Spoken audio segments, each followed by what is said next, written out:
إنه في يوم الأربعاء الموافق 27 مارس 2013 الساعة 5 مساء اجتمعت اللجنة المشكلة من الأساتذة الأستاذ الدكتور محمد إبراهيم بكر،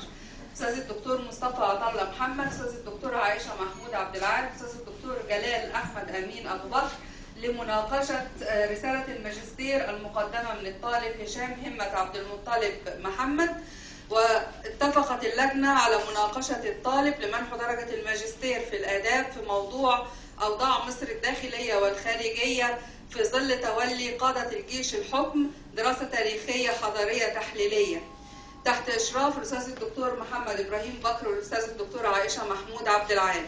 وقد ناقشت اللجنة الطالب مناقشة علنية بقاعة الكلية واستمرت من الساعة 5 حتى 8، وبعد الاطلاع على المادة 105 من اللائحة التنفيذية لقانون تنظيم الجامعات الصادر بالقرار الجمهوري رقم 809 لسنة 75 واللائحة الداخلية للكلية، توصي اللجنة بمنح الطالب هشام همة عبد المطلب محمد درجة الماجستير في التاريخ القديم بتقدير ممتاز.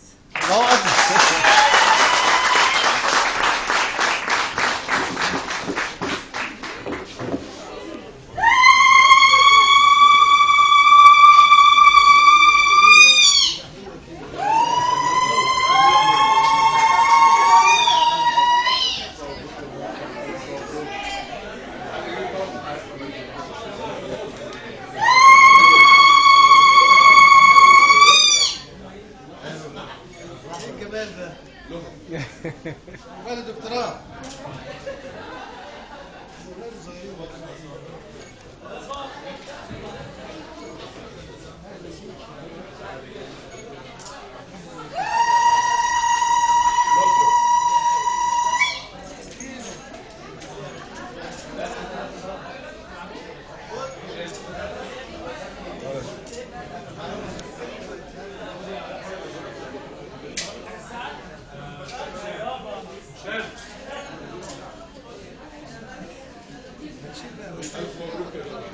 لا عندك حد